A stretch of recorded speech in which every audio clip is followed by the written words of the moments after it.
ഈ തിങ്കളാഴ്ച ഫെബ്രുവരി 2 തിങ്കളാഴ്ച മഗ്‌രിബോടുകൂടി വരുന്ന സമയത്താണ് നമ്മൾ 3 യാസീൻ ഓതേണ്ടത്.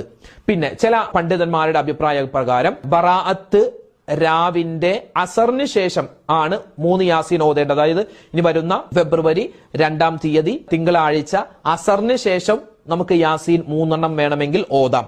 അല്ലെങ്കിൽ ഏറ്റവും നല്ല സമയം വരുന്ന ഫെബ്രുവരി 2 തിങ്കളാഴ്ച മഗ്‌രിബിന് ശേഷം 3 യാസീൻ ഓതലാണ്.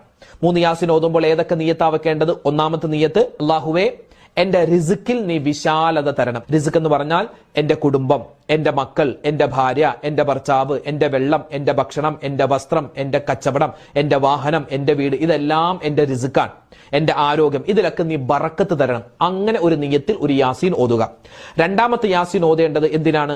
നമുക്ക് ആഫിയത്തുള്ള, ആരോഗ്യമുള്ള ദീർഘായുസ് കിട്ടണം. വെറും ദീർഘായുസല്ല, ആരോഗ്യമുള്ള ദീർഘായുസ് കിട്ടണം. അതിനുവേണ്ടി ഒരു യാസീൻ. മൂന്നാമത്തെ നിയ്യത്ത്, നമ്മുടെ ആഖിബത്ത് നന്നാവണം, നമ്മുടെ അന്ത്യം നന്നാവണം. അതോടൊപ്പം തന്നെ മരണപ്പെട്ടുപോയ എല്ലാവർക്കും വേണ്ടി നമ്മൾ ഒരു യാസീൻ ഓതും. അപ്പൊ അങ്ങനെ 3 യാസീനാണ് നമ്മൾ ഓതാറുള്ളത്. അത് മഗ്‌രിബിന് ശേഷം ഓതൽ നല്ലതാണ്. അപ്പൊ ചോദിക്കും, ഉസ്താദെ ഈ മഗ്‌രിബിന്റെ ഇടയിൽ സമയം കുറവാണ്, അപ്പൊ ഈ 3 യാസീൻ നമുക്ക് മഗ്‌രിബിന്റെ ഇടയിൽ ഓതി തീർക്കാൻ പറ്റില്ല. രണ്ടാമത്തെ യാസീൻ പകുതിയായപ്പോൾ ഇശാബാങ്ക് വിളിച്ചു, എന്ത് ചെയ്യും? ഒരു കുഴപ്പമില്ല, ഇശാബാങ്ക് വിളിച്ചോട്ടെ. ഇശാബാങ്കിന്റെ ഇജാബത്ത് കൊടുക്കുക. ആ ഇശാബാങ്ക് വിളിച്ചതിന് ശേഷം നമ്മൾ ബാക്കി യാസീൻ പൂർത്തിയാക്കുക. അല്ലെങ്കിൽ ഇശാബാങ്ക് വിളിച്ചു, ഇശാബാങ്ക് വിളിച്ചതിന്